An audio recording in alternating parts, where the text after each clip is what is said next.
Now we shall begin. You should answer the questions as you listen, because you will not hear the recording a second time. Listen carefully and answer questions 1 to 6.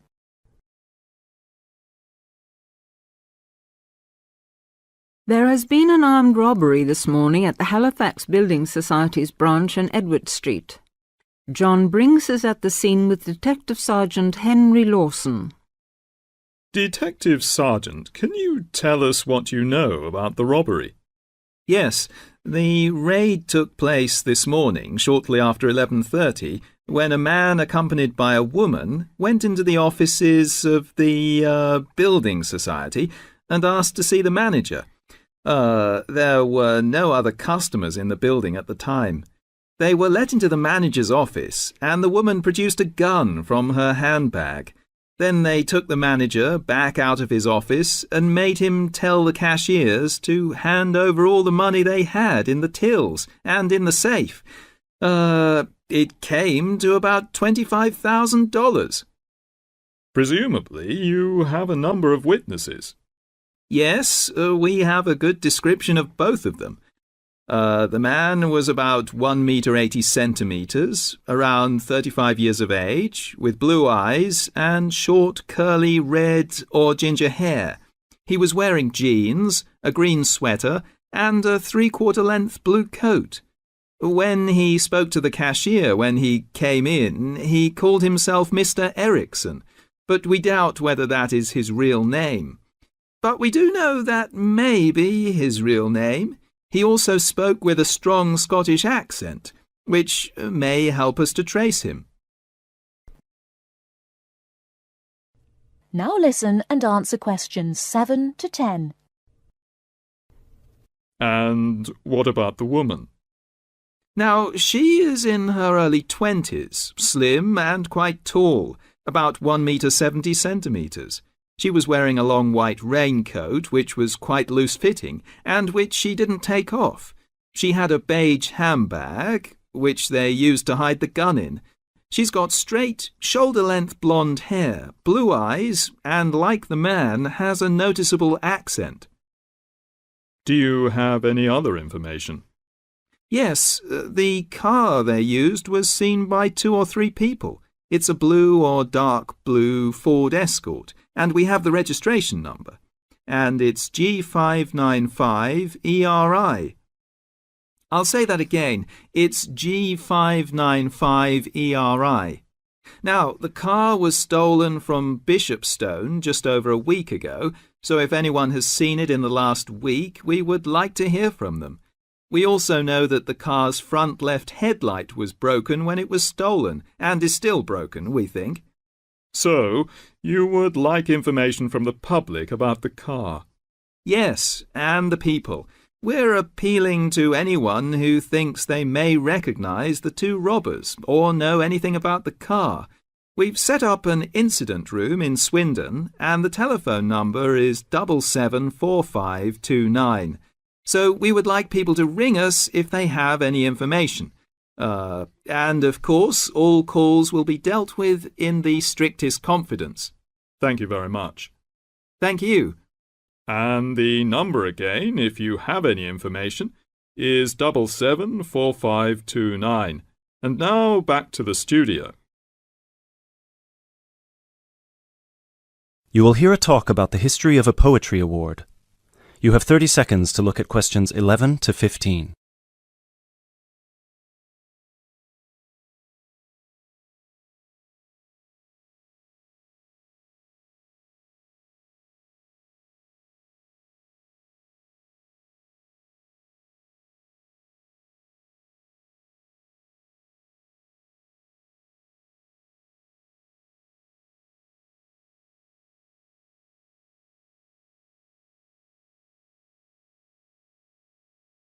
Hello everyone, and welcome to this year's award ceremony for the Antonia Watson Memorial Poetry Award. As with previous years, the competition has been particularly fierce and we received numerous excellent entries, so it's an incredible achievement for our 3 finalists who are sitting here amongst you, and we should congratulate them all. However, as with every competition, there can unfortunately only be one winner, and we will be announcing them shortly. Before we do, though, a few words about the award itself. As most of you know, the Antonia Watson Memorial Poetry Award has been presented annually since 2010 and was presented biannually for 2 more competitions prior, once in 2008 and once in 2006. It is entirely funded by Antonia Watson's very generous parents, who offer £1,500 to the author of the best poem on a topic announced at each previous award ceremony, as well as £500 to the first runner-up and £250 to the second, bringing the total up to £2,250. Now, a few words on Antonia Watson herself, without whom none of us would be standing here today. I briefly knew Antonia while at university, where we were flatmates for a year, and I'm afraid that any speech I give will not be able to do her justice, as she was the kindest, sweetest person I've ever met. Thankfully, this part of my speech was written with the assistance of one of her siblings, Thomas Watson, who was not only her brother, but also her best friend. Antonia was born in Slayford, Lincolnshire, in December 1986. From a very young age, she displayed an inquisitive and creative nature, matched in volume only by the gentle kindness of her spirit. She wrote her first poem, named Love Barks, about the death of her dog at the age of 10. This was also her first poem to be published at her school's newspaper, just 2 months after another of her poems, Be Kind, won the 1996 Triad Children's Writing Competition and was published in the competition's anthology. While her early forays into poetry were crowned with impressive success, Antonia unfortunately ceased to write for a few years following the death of her very dear grandfather, Peter William Watson, in 1999. You now have 30 seconds to look at questions 16 to 20.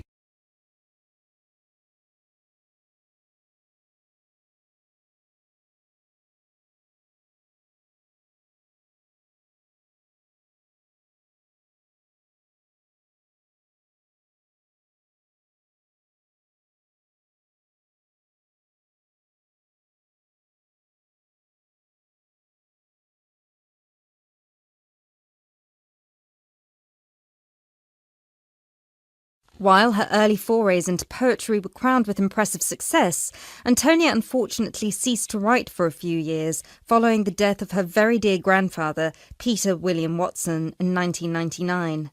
Despite her writer's block, however, her artistic nature didn't lie dormant during the next 4 years. She had an active role in various theatre plays, and she also ventured into painting.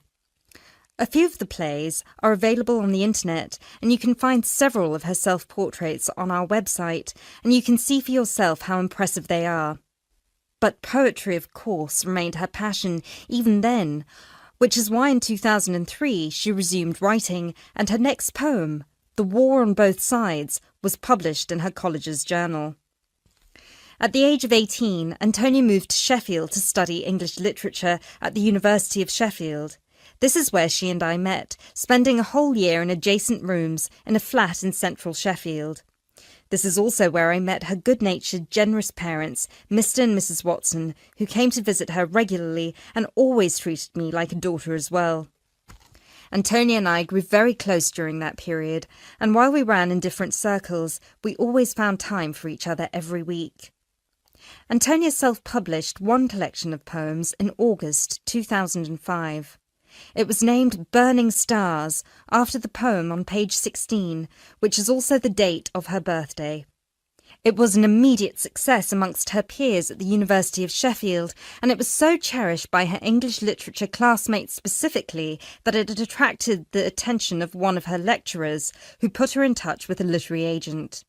She had been due to begin working on her second collection right before her tragic passing in a car accident just 5 days before her 19th birthday in December 2005.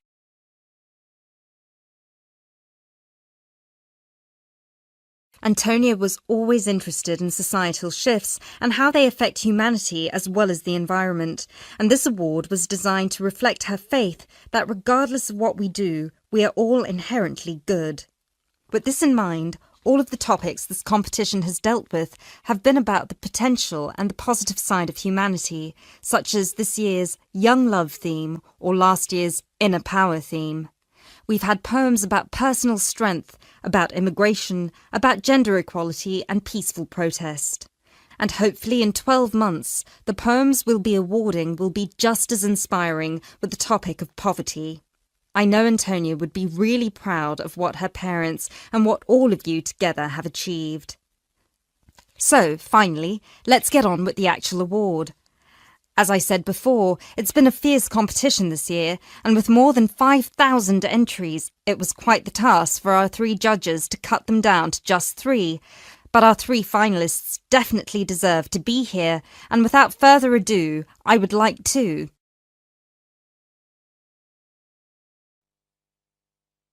Now listen carefully and answer questions 21 to 24.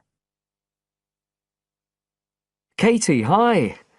Thanks for inviting me round. Oh, thanks for coming. I know you're up to your neck in finals revision, but I've got to make up my mind about next year's geography field trip, and I'd really like your advice. We've got to choose between an African trip and one in Europe. They've told us a bit about both trips in the lecture, but I really can't make up my mind, and I know you did the African one last year. That's right. So, where exactly did you go? I mean, I know it was in Kenya, in East Africa. Yes. Well, we were right up in the northwest of the country. It was beautiful. We stayed in a place called the Marich Pass Field Studies Centre. Right. Dr. Rowe said the accommodation was traditional African-style cottages. He had a special name for them. Bandas. Yes, they're fine. You have to share, 2 or 3 people together. They're pretty basic, but you have a mosquito net. They don't provide spray, though, so remember to take plenty with you. You'll need it. And there's no electricity in the field centre. You'll have hurricane lamps instead. They give a good light. It's no problem. What about places to study? Dr. Rowe said there was a library? Yes, but it's quite small. There's a lecture room as well, but most of us worked out in the open air. There are plenty of places outside, and it's so beautiful. You're right in the middle of the forest clearing. I gather it's a relatively unmodernized area. Definitely. They actually set up the centre there because it's on the boundaries of 2 distinct ecological zones. The mountains, where the people are mainly agriculturalists, and the semi-arid plains lower down, where they're semi-nomadic pastoralists. Now listen and answer questions 25 to 30. So, how much chance did you get to meet the local people there? Did you get the chance to do interviews? Yes, though we had to use local interpreters, but that was okay. Then we did field observation, of course, looking at environmental and cultural conditions, and morphological mapping. What's that? Oh, looking at the surface forms of the landscape, the slope elements and so on. What about specific projects? Yes. After the first 2 or 3 days, we spent most of our time on those. We could pretty well do what we wanted, although they all had to relate to issues concerned with development in some way. People did various things. Some were based on social and cultural topics, like the effect of education on the aspirations of young people, and some did more physical process-based studies, looking at things like soil erosion. My group actually looked at issues relating to water, things like sources such as rivers and wells, and quality and so on. It was a good project to work on, but a bit frustrating. We felt we needed a lot more time, really. Right. Dr. Rowe did say something about limiting project scope. Yes, he told us that too at the beginning, and I can see why now. What else? Well, we had some good trips out as part of the course. We went to a market town, a place called Sigur. That was to study distribution. And to look at agricultural production, we went to the Weiwei Valley. That's an important agricultural region. And what about animals? Did you have a chance to go to a national park? Sure. We did a trip on the last day, on the way back to the airport at Nairobi. But actually there was lots of wildlife at the field centre. Vervet monkeys and baboons and lizards. It does sound good. It was excellent, I'd say. In terms of logistics, it was very well run. But it was more than that. I mean, it's not the sort of place I'd ever have got to on my own. And it was a real eye-opener. It got me really interested in development issues and the way other people live. I did find it frustrating at the time that we couldn't get as far as we wanted on the project, but actually I'm going to follow it up in my dissertation, so it's given me some ideas and data for that as well. So you'd say it was worth the extra money? Definitely. Now listen carefully and answer questions 31 to 40.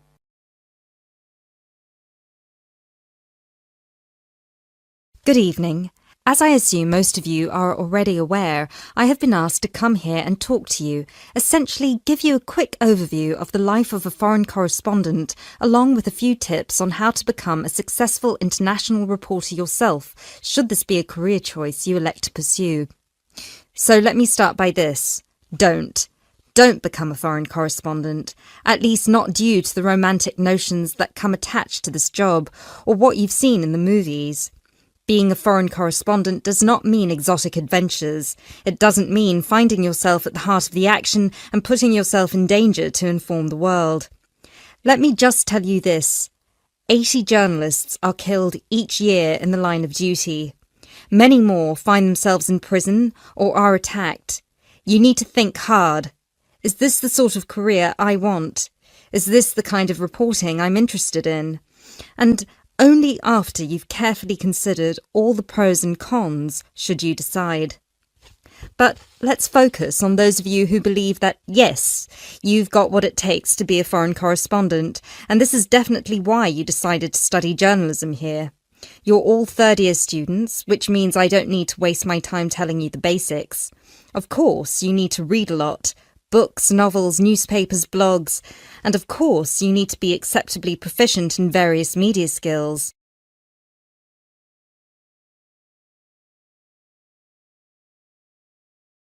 But what is it that's going to separate you from normal journalists and reporters? There are 4 things that'll make you different. The first thing is your experience of the world. You can't call yourself an international reporter unless you've been around and seen different places and different cultures. Seize every opportunity to visit other countries, meet people from around the world. It doesn't matter if it's business or leisure, just hop onto a plane and go everywhere. This will expand your horizons and sharpen your mind, something that, as a foreign correspondent, will help you understand better the culture of the country you'll be covering. And speaking of culture, this is a term you need to make sure you fully understand. What's culture? What makes a country's culture? Explore the culture of the country you're interested in. The music, the literature, the religion. Are there any cultural practices or conflicts you need to be aware of? Are there any tensions within the country? Why? The most important element of culture, of course, is the language. Do yourself a favour, whether you're planning to become a foreign correspondent or not. Learn a foreign language. So many of us are culpable for just sticking to just English, and while English is a very important language in the world, it would be foolish to think it's the only one. Pick a language whose sound you enjoy, a language you find interesting. Trust me, your future CV will thank you for it. And finally, history. Don't expect to be given a job as a foreign correspondent if you don't know anything about your target country's history. No piece of news is disconnected from the past. The whole world tells a story, and your coverage will suffer if you attempt to arrive in the middle with no reference to or understanding of what came before. The hows and whys always lurk in the past. Seek them. The world of international journalism is changing, like every other industry, due to the internet. The arrival of globalization brought with it a whole new set of rules, and you'll do well to comprehend what they mean for you. Unfortunately, gone are the days when a newspaper would hire you and deploy you to a country. Increasingly, newspapers around the world are beginning to favour freelance journalism, offering opportunities to local reporters with the necessary chutzpah and an understanding of the zeitgeist in their region. What this means for you is that you won't just have to start at the bottom. If you want to sustain yourself as an international reporter, you'll also have to pursue many different avenues at once. You'll need to persevere and push and build contacts everywhere. An old student of mine, a terrible student at university, but an incredibly intelligent woman, she came to find me at a conference that was recently held in Yemen, where I delivered a speech on the future of journalism. She was working for 3 different newspapers as a freelance foreign correspondent, one of them The Times, and she told me that the one piece of advice I gave her that stayed with her and helped her with her career was this: don't be afraid to fail. It will happen over and over again. It's how you deal with it that matters most. So keep this with you, this one piece of advice. Oh, and don't forget, your passports need to be kept current at all times. Thank you very much for listening. You now have half a minute to check your answers.